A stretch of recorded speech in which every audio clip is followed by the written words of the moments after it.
Hello,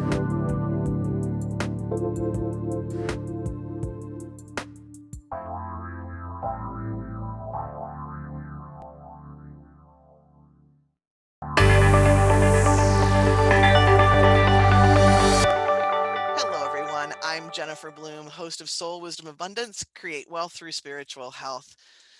As always, I am thrilled that you are taking your time to step into learning something brand new about money, how to do money in a new way, to really shift into a new paradigm. It's one of the things I love talking about. As you will, if you've listened for a while, you know that it's something that I'm passionate about. And what I really love doing is talking about the soul money relationship and helping you understand that when you step into this relationship, you're able to create money in a very conscious way. And it's completely different than how we typically do money, and which is to create money, kind of recreating our own wounds, our own traumas, our past histories with money, and we do it unconsciously, and it's fine. It's we all do it at one point or another. But when we step into the soul money relationship and we really understand the nuts and bolts of that, that's when we can create this lasting peace, this lasting abundance that we all seem to really want to have, right? There's a whole bunch of it feels the peace is really what's important, right? And so when we can start to create consciously, we have that sense of peace, which leads to all kinds of other really amazing things in our day-to-day lives. So if you are watching as opposed to just listening, you're going to notice that I'm here on my own today, which I haven't done for a while. I haven't done a solo show for a while. And I'm really excited about the conversation that I want to do today. This is 100% planned, and it's actually this is the first half of a two-part conversation. So I want to tell you a little bit more about what we're going to be doing, what this conversation that I want to share with you today. So as I mentioned in the introduction, right, I spend a lot of time talking about the soul money relationship. And lots of people in the money world, specifically the spiritual money world, the energetic money world, talk about a money relationship, right? That we, as we understand that we're in relationship with money, then we can start changing behaviors and things can really change. But the part of the approach that is different for me is adding in soul, adding in divinity, really being able to understand how that's the root actually of our relationship with money. And I honestly don't know how you can consciously create money until you've brought in soul and divinity. So, what I want to spend the rest of this podcast and the next podcast talking about is this soul money relationship and how it really can impact your bottom line and how adding soul in really makes a difference, right? Because, we've been taught that if we want to make a change in what's in our bank account, that we need to take this really kind of analytical, logical, numbers-based approach. We take a look at our money from a this viewpoint of, well, what's coming in, what's going out, how could I spend less, how can I make more, and it's really focused on the numbers. And I'm just going to take a pause here because there's nothing wrong with that. In fact, it is part of our money relationship to be a good steward with the money that we have. And yet, if you're here listening, you probably have sensed that it is a bit of an incomplete approach, right? It's a piece of the puzzle, but it's not the whole puzzle. And again, if you're listening, you probably have tried adding in some of the universal techniques, some of the adding energy in, maybe even adding a little bit of divinity in, working maybe with a vision board or affirmations or meditations, right? Just sort of, bringing in some of that energetic qualities that we know are part of money. And you probably have had some short-term benefits, but maybe not lasting benefits. right? The bottom line ends up staying about the same. So then the question becomes, all right, I've got the numbers approach, I've added in the energy. How do I really make a change that doesn't involve me working really long hours or having to make a shift in what I do or having so much pain and suffering along the way that by the time I get the money in my bank account, I don't even care anymore. Okay. Right. So, and the other piece of the equation here is adding you into the mix. This, when I think is particularly important, is that when we are looking at our numbers, when we're looking at our money flow, that it matches what we actually want.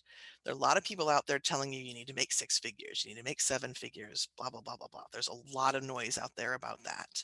And again, nothing wrong with this idea of making 6 or 7 figures if it's what you want, right? So what I really want for each of you is to be able to create money in a way that brings you happiness and joy, that brings in ease and comes in the amount that you want.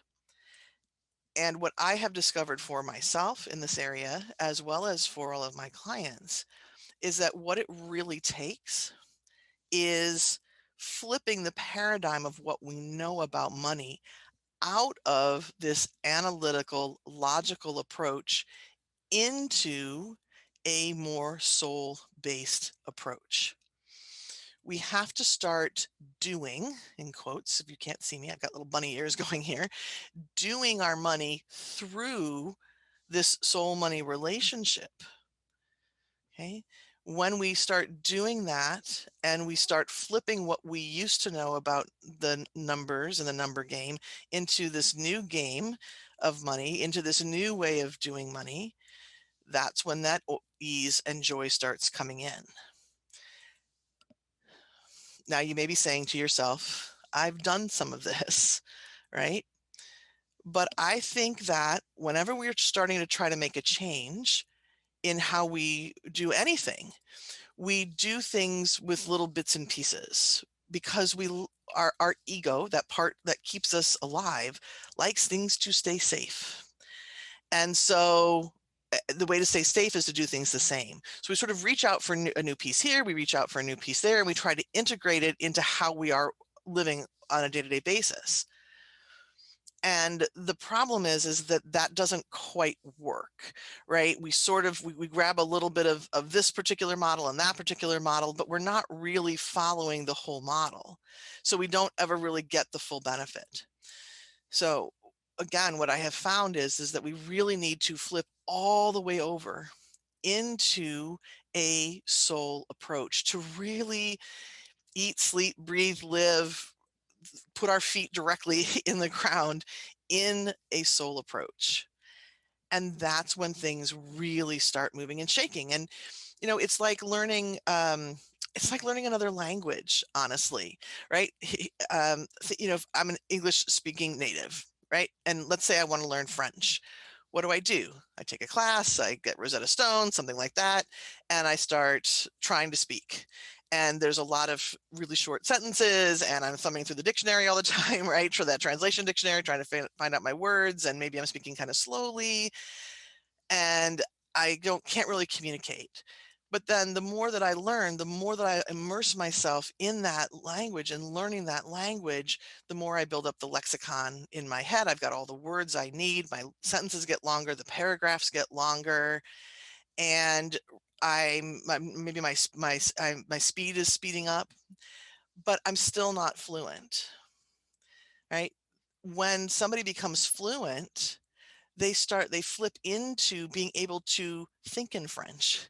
So they're no longer translating English to French. There's no longer this other model. English doesn't even part of the puzzle anymore.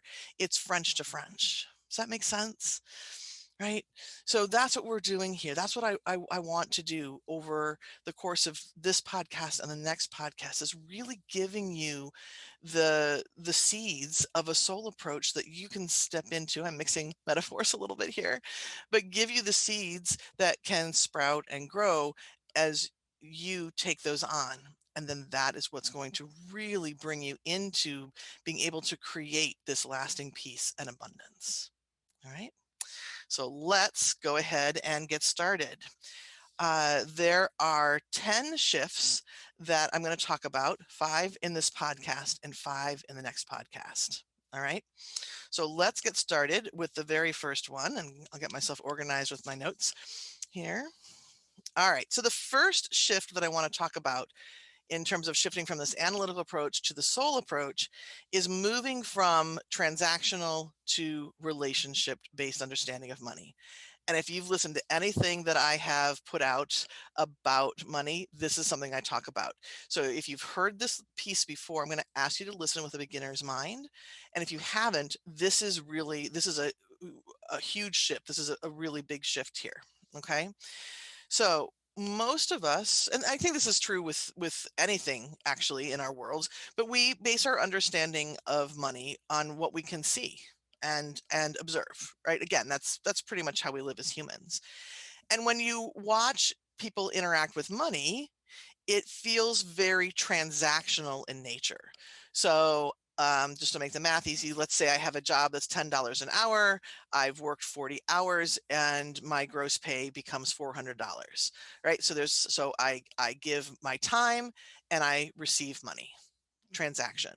Or I go to the grocery store, or in these times of pandemic, I'm ordering my groceries online, right? So I pick bananas, I pick cilantro, I pick potatoes, I pick bread, milk, whatever. I've got this whole long list. Store says I want, this amount of money. That's fine. I give them the money, they give me the groceries. Transactional. And that's accurate. Again, this is one part of money is this transactional piece, and yet it's not the whole story, right? It's accurate, but it's not even the whole story here. Not even close. Money is a physical resource of the divine. So what do I mean by that? Let's think about the divine as this great big blob of love. Okay, you can define it however you want, but for the purposes of this conversation, that's what we're going to say, right? It's this great big blob of love and knowledge and brilliance, and it differentiates here on the planet into different physical resources. It differentiates into nature and beauty and art and love of in relationship, love of ourselves, and it also differentiates into money. So that's what I mean by money is a physical resource of the divine. Now, you are intimately connected with the divine because you're a strand of that divine, right? You are one strand of this great big blob of divinity. So there is this intimate connection. You are in relationship with this great big blob of divinity.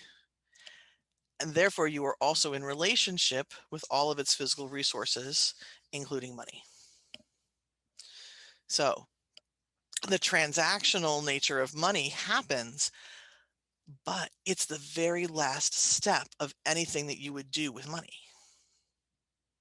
Right? Everything else about money happens before that transaction, and it happens through this soul money relationship that I speak about. Okay. Your actions and your choices that you make through this relationship, and you are making those choices whether you're conscious of it or not. Okay. So all of the choices that you make through this relationship result in whether money is accessible to you or not. So when you flip into this soul paradigm, what you're learning is you're learning how to work within the relationship first before the transaction. When you want different numbers in your bank account, you don't just work on the numbers first, you work on the relationship. Okay. Just like if I'm in relationship with my husband and I want him to take out the garbage, we don't talk about the garbage. We talk about supporting each other, right? Same with money. Okay. So that very first shift to make is from transactional into acknowledging this relationship. All right. Okay. So the second shift is moving from believing that your flow of money determines your frequency into knowing that your frequency determines your flow. So, what do I mean by that? Let me ask you a couple questions. How many times have you been kind of bopping along in your day? You're feeling really good. And then you look at your bank account and you look at the bottom line and you're like, uh oh, right? Heart falls, chest contracts, that kind of thing. Or how many times has looking at your physical balance in your accounts left you feeling stressed and worried and anxious, and it's actually regardless of the numbers, right? But where they are in relationship to where you think they should be, right? That's creating the stress and the worry. Or how many times have you used stress and anxiety and worry to propel you into doing something new to create money? For example, if you're somebody that owns your own business, so you need more money in your business bank account, you're like, oh, I'll just create something, I'll create a new program and I toss it out there. Or if you are working for somebody else, perhaps you talk to your boss and say, hey, I need more money, right? Um, and you make this pitch for more money and you end up with more responsibilities somehow, but no more money, right? And the course that you put out there doesn't really gain any traction and you don't make any money, right? Before learning about the soul money relationship, I could have raised my hand for all of these. All right. And when I get out of alignment, I notice this is one of the places where I actually notice things pretty quickly. Okay. We've been conditioned to believe under this analytical approach that the state of our bank account determines how we should feel. And if there's a number that's bad or wrong or not expected, or not projected to be what's needed, like maybe in the case of retirement, right? Maybe you're taking a look at your retirement funds and the stock market's doing something funky and it looks like you don't have as much as you thought was there or what you think you're going to need, right? We're told, well, you can't be comfortable, you can't feel good, you've got to be worried, you've got to be right there's this underlying tension, I think, right? Well, I think it matches up pretty easily too with this. We've been conditioned to say no pain, no gain, right? So a lot of us tend to, if we want something new, amplify stress and worry so that we can push ourselves, propel ourselves into creating what we think into creating what we think we need to create to have the money, or propelling ourselves into action, right? But I would challenge you on this. How often does that actually work for you? Or do you end up spending a lot of your time just feeling really stressed and worried, right? And so just take a moment and think back to when you let stress or worry push you into doing something. How did it turn out? And even if it did yield money, did it make you happy? Was there peace at the end of it? Or was there this need to reach for something more? Okay. When you are planted with your mind in the analytical approach, feelings and how we're feeling really has no role except to propel us forward, right? That they don't, how we feel about the numbers doesn't really matter. It's there's a rule and there's how much we should have. But when you flip into the soul approach, what you discover is that how we feel and the frequency that it creates is directly responsible for the flow of what we receive, right? So our frequency is determining what we receive. What we understand also in the soul approach is that when our frequency matches the frequency of money, And the frequency of money is joy and love, right? When our frequency matches joy and love, that is when money comes. That's when money comes with joy. That's when money comes with ease. When we're in that place of stress and worry and anxiety, our ability to receive slows way down. We have to push in, we have to bring in a ton of action in order to overcome that stress and that worry. Okay. Moving into a state of belief and expectation and knowing and peace and love and joy. That's what is going to create that effortless flow of receiving. And then to take a moment to tie these first two together, receiving is not even really a word in the analytical transactional model. Okay. We are making money in that transactional logical analytical model. In the soul model, you understand that it's about receiving. Very different energy, very different approaches. And I'm going to talk more about that in another shift. Okay, so in just a moment, we'll talk more about that. But the bottom line for this one is that frequency is determining your flow and not the other way around. Okay. And when we create through our soul money relationship, when we understand the nature of that relationship, we're better able to set our frequency. And we're able to receive in a much greater amount and with greater ease and joy. Okay. All right. So we've talked about moving from transaction to relational. We've talked about frequency determining flow. And the third shift that I want to talk about, and this is the last one we'll talk about before we go to break in a moment, but this third shift is all about moving from understanding that money is, so in the analytical view, money is a very limited resource, and the soul approach knowing that it is an unlimited resource. And the place to start the conversation here is actually talking about power. All right. We can't talk about money without talking about power. When money first became available for us as humans to play with, it really was about playing together. It was really about being able to trade my services for somebody else's services. All right, let's say I'm a hat maker, but I need somebody to fix my roof, and the person who's going to fix the roof has as many hats as they need.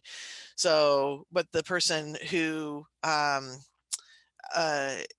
let's see. Okay, so the roof, they have as many hats as they need, but let's say they have chickens to feed, and the person who sells chicken feed needs a hat, right? So money allows us to make that trade and play together with our gifts in a really easy way instead of working out a very complicated trade system, right? And that's what money was meant for. Somewhere along the way, money has been co-opted as a tool for power, and it creates power for those who have it. Okay? How do you keep power? You keep power by telling people that the resources they need are limited, and they're going to have to revere the people who have those limited resources, and they're going to have to work through those power holders in order to have the resources that they want. Right?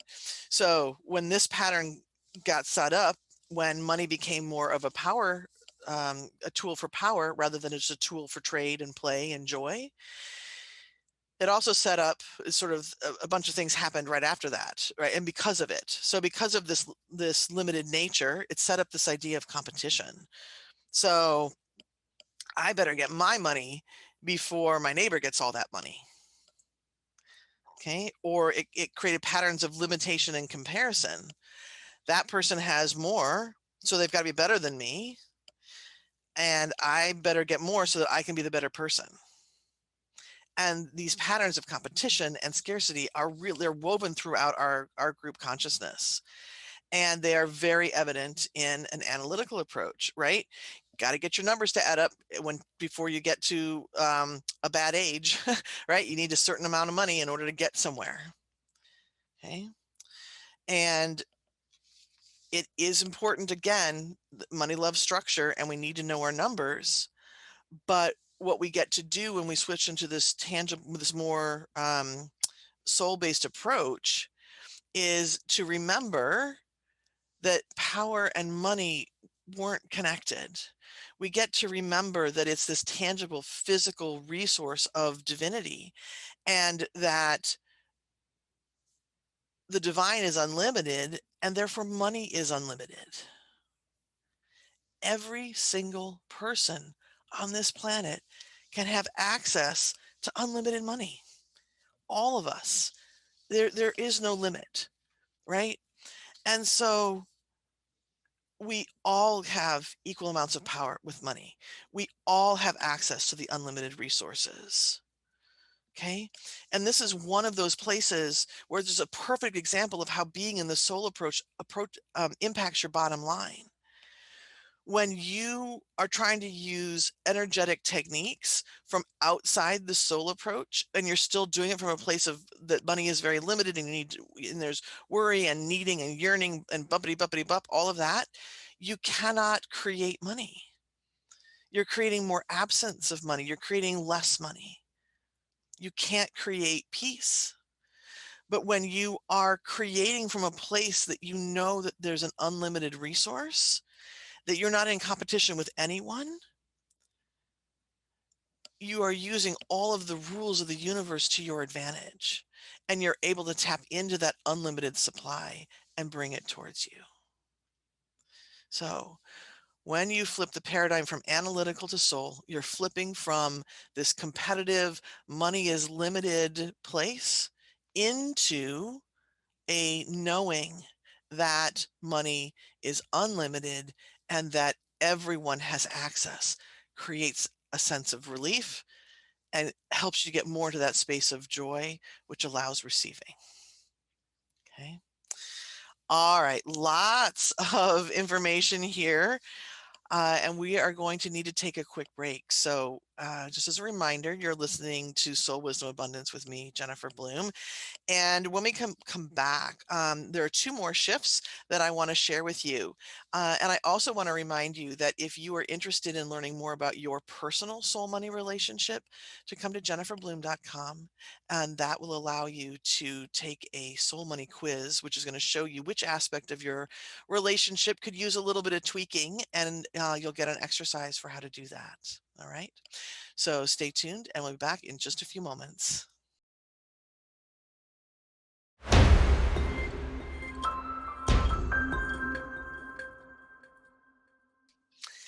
Hello, you're back on Soul Wisdom Abundance with me, your host, Jennifer Bloome. And I have been talking about making a paradigm shift to shift into taking a soul approach to your money instead of this analytical, logical approach that we've all been taught how to do.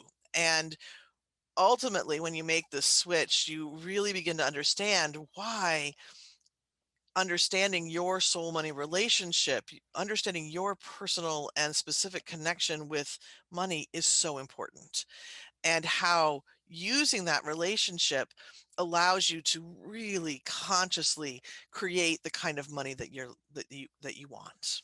All right. So we spent the first part of this podcast talking about three shifts, and I want to now share with you the next two shifts, and then in um, the following podcast we'll do another five. All right. Okay. So let's talk about the fourth shift that you can make from this analytical model into the soul model. And this one is all about shifting from a sense of control to a sense of allowing. And let me tell you what I mean by that.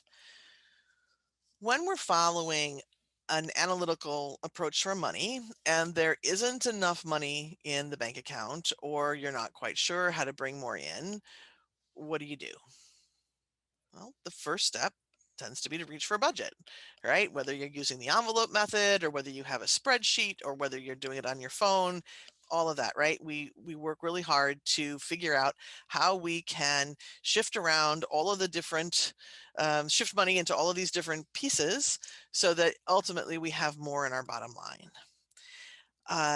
But the way that we do that is there, it tends to have a focus of control.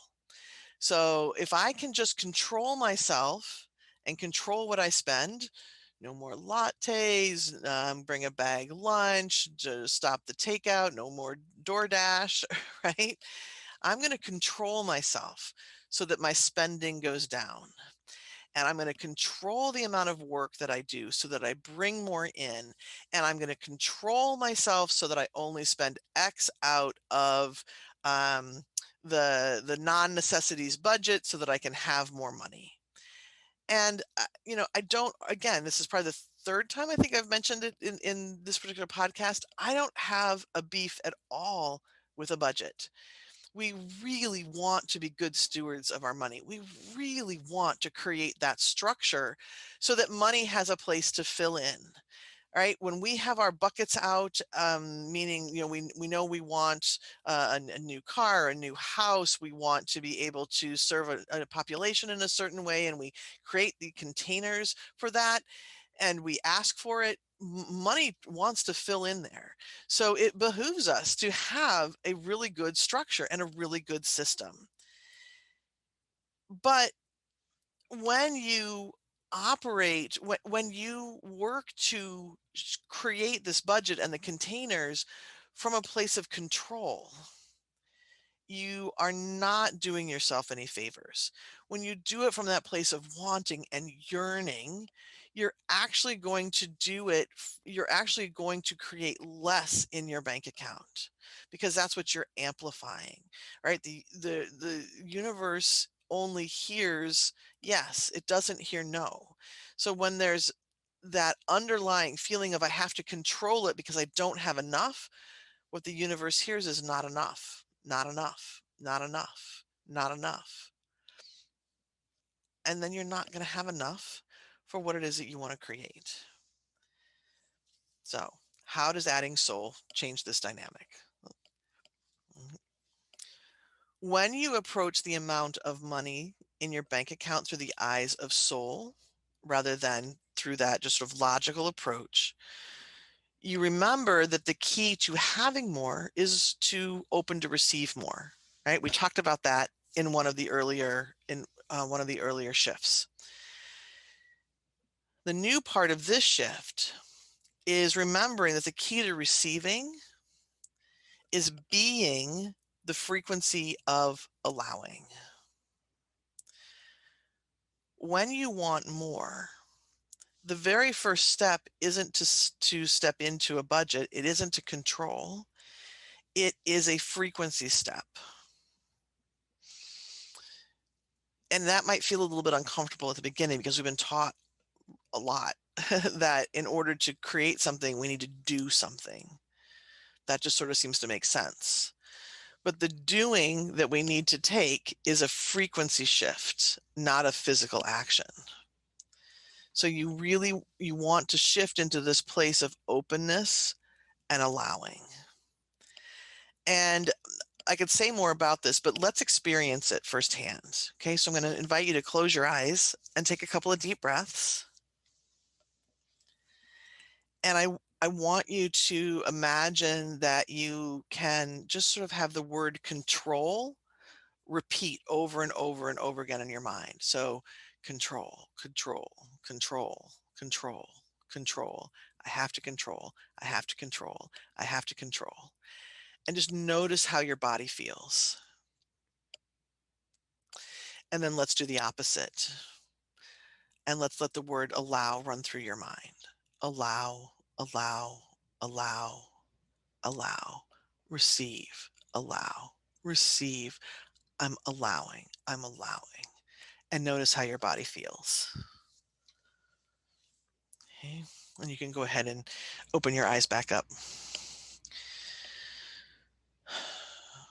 What I hope you noticed in that exercise is that when we get into this place of controlling, it's really tight. Your body probably is going to feel really tight and it's going to feel closed. When you're in a space of allowing, when you're in that space of receiving, what you're going to notice is that your whole body wants to open.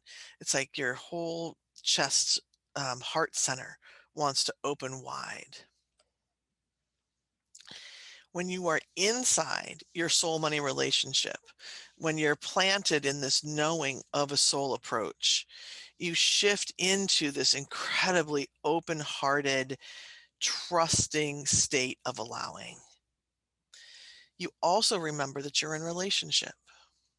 So when you open and allow, when you're in relationship, you're allowing yourself to receive from divinity. You allow yourself to be supported. Okay.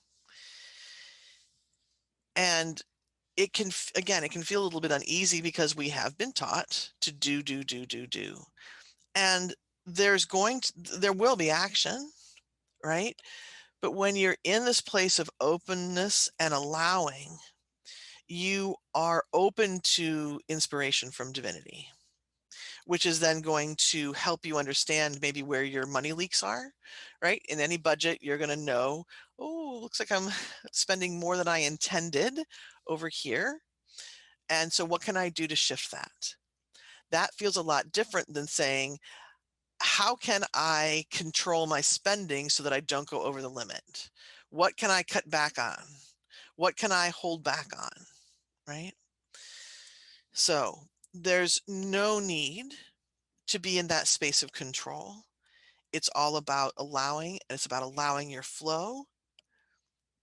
And that's what this fourth shift is all about, moving from this view of a budget as controlling to this view of allowing first and then working with your numbers.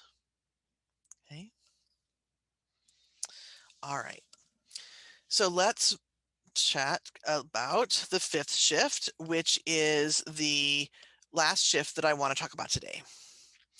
So this shift is all about shifting the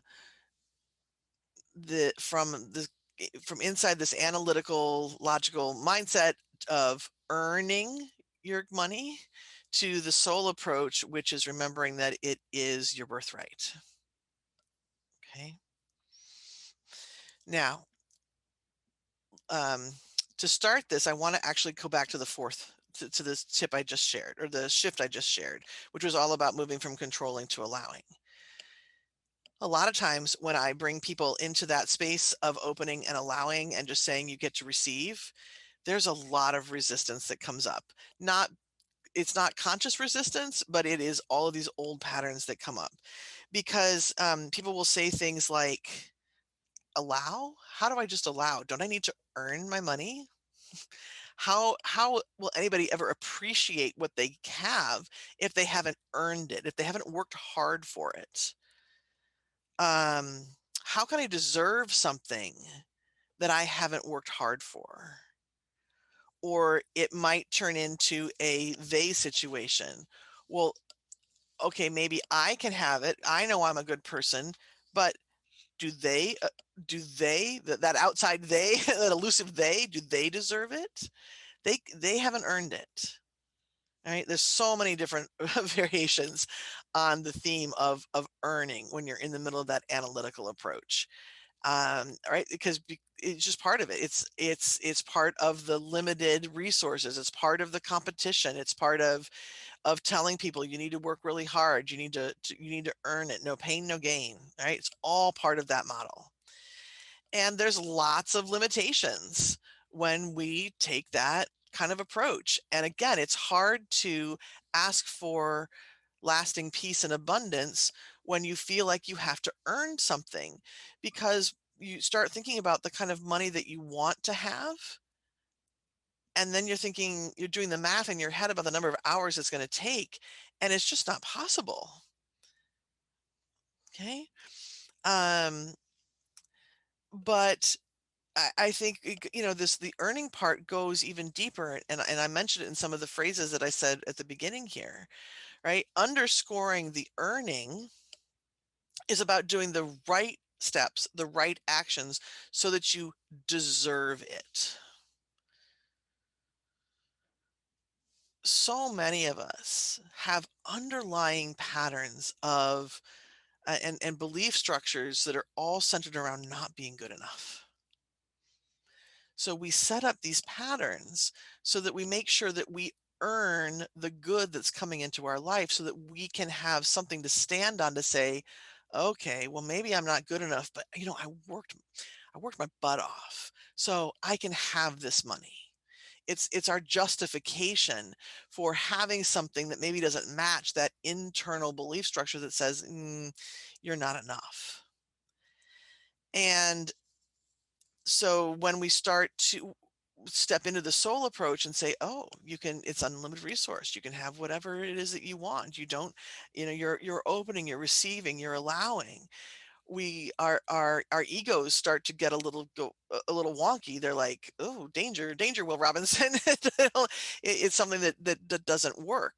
So it's hard, again, until you make this switch into the soul approach. It's really hard to create a new amount of money because we tend to put ceilings and limits around what we think we can have based on the action steps that we've taken and the way that we can earn something. Okay. But when you step into the soul approach, when you allow yourself to be fully immersed in soul, what you're reminded of is that abundance is literally your birthright. And I've had a little bit of pushback around that word birthright. So let me tell you what I mean by that. Your divinity, right? I keep mentioning that you are a strand of the divine. You have access to the resources of the divine because you're a soul. There's nothing to earn or deserve. You simply have access to it because you're a soul on this planet. There's no limit to what you can allow and receive. You do not need there's no need to prove anything. We step in to our actions so often, even when we're trying to do affirmations and we're trying to do visualizations and vision boards. Again, it's one more action step to prove that we're worthy to receive what we want. Here, I've taken this action. Here, I've done the prerequisite number of hours of meditation, so now I can have what I want. But that's just not how things are set up. You're not doing affirmations and vision boards and meditation time in order to earn the money. You're doing it to put yourself into the receptive state to be able to receive it. This, I think, is one of the biggest bugaboos, to use a really technical term, to why we can't change our bank accounts, because we just simply don't allow ourselves to wrap our minds around this, knowing that we're already worthy and deserving. Those words they almost don't even make sense when you really immerse yourself in this soul approach, when you immerse yourself in what the soul knows to be true about money. You would never ask divinity if it felt worthy today. You'd never ask divinity if it felt like it was enough, right? It just is. And because you are of divinity, you are too, regardless of the past, regardless of whatever stories you tell yourself, regardless of any quote mistakes that were made about money in the past or mistakes that were made in other areas of your life. Okay? This particular switch allows you to get into this place of vibrating, creating your frequency in the space of no limits. We so often get into goal mode. Um, and really, what we're in the middle of is no limits. Now, does this mean that you can just sort of sit on your couch and eat bonbons and expect money to fall from the sky because you are such a worthy and deserving part of divinity? Maybe. If you did enough belief shifting, if you did enough, again, I did enough. There's that measurement again. They would take a lot of belief shifting. It is possible. I am not to that point yet. I will let you know when I do get to that point, okay? But that actually isn't even really what life on this planet is about. That's a whole other conversation to have. But again, as in the shift previous that I mentioned, what this really means is that as you shift into that place of no limits, now you are opening to your specific connection with divinity. And when you open to that connection, now you're able to hear what the divine is sharing with you, right? The divine has the ability to see connections that you would never be able to see for yourself. And to put together connections that you in a million years would never have been able to do. Um, and so you are then going to spend your time in this place of taking inspired actions instead of actions that are coming out of a place of worry or fear or longing or yearning or controlling, right? The pattern that we talked about before. That action that comes from a place of inspiration is so much more effective, right? It's something that um, is going to equal so many more hours of that nose to the grindstone work really hard. You can be so much more effective with one simple 5-minute action when it's divinely inspired. Okay. And so this is all of these shifts are important. And again, use budding ears, quotes around important. But I think this is one of the really big ones, is being able to shift out of the needing to earn, needing to do something, needing to prove that you are worthy and deserving. Okay. Um,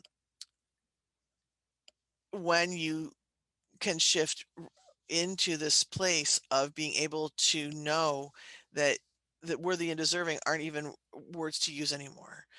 Just knowing that you as a soul are open to receive and open to allow. Okay. All right. So again, this was a lot of information. So let me recap. We've gone through 5 different shifts. And as a reminder, these are shifts that you're making so that you can firmly plant yourself into the soul money paradigm. We are acknowledging that an analytical, numbers based approach is a piece of how we are going to handle money. But we want to do that from inside the soul approach. And I'm hoping that as we've talked through these 5 different shifts, that you can start to really feel in your body what it's like to immerse yourself into this particular approach and what it could mean to your bottom line. So the 5 shifts that I talked about today are moving from only a transactional approach to money to understanding that money comes out of your soul money relationship. So moving from knowing that money is not just transactional, but it's relational. Knowing that you want to move from believing that your flow determines frequency to your frequency determining your flow. Moving from believing that money is a limited resource to knowing that it's an unlimited resource. Moving from this need to control your money, like really get your hands on it and hold it tight, to shifting into a place of allowing. And then finally shifting out of this knowing that, or thought that you knew that you had to earn something, into knowing that money is part of you because you're of divinity. It's just part of who you are, right? So as you start to get a sense of why it's important to move into this soul approach, it's just a reminder, right? That this is inside the soul approach is where there's lasting peace and abundance. We all have patterns and beliefs that are going to make some of these shifts easier than others, and that's okay. All right. Start in the place that's easiest for you. I have a couple of resources if you need some assistance. And the first is, as a reminder, I've got a free soul money relationship quiz. It's on my homepage, jenniferbloome.com. When you take that quiz, you're going to learn what part of your relationship could use the most tweaking, and you're going to get a video exercise to do that's going to help you do that.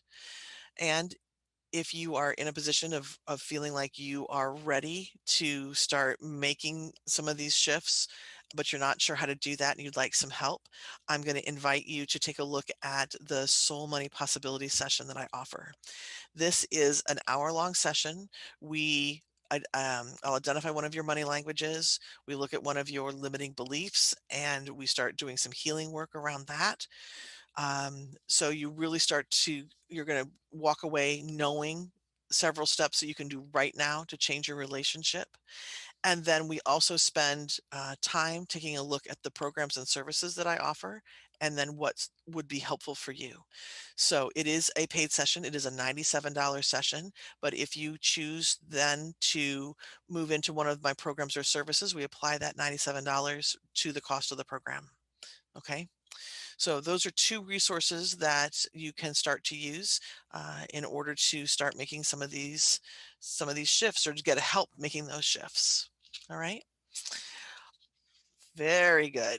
So I am looking forward to the next podcast, which will happen in 2 weeks. Soul Wisdom Abundance is here the first and third Fridays of each month. So in the next podcast, you're going to hear 5 more shifts that you get to make to bring you into alignment with the soul approach so that you can have that lasting peace and abundance. I can't wait for that conversation. All right. So thank you all for being a part of the energy of the show. I'm just delighted that you're here, and I look forward to talking with you again. And until that time, I offer you prosperous blessings. Take care, everybody. Bye-bye.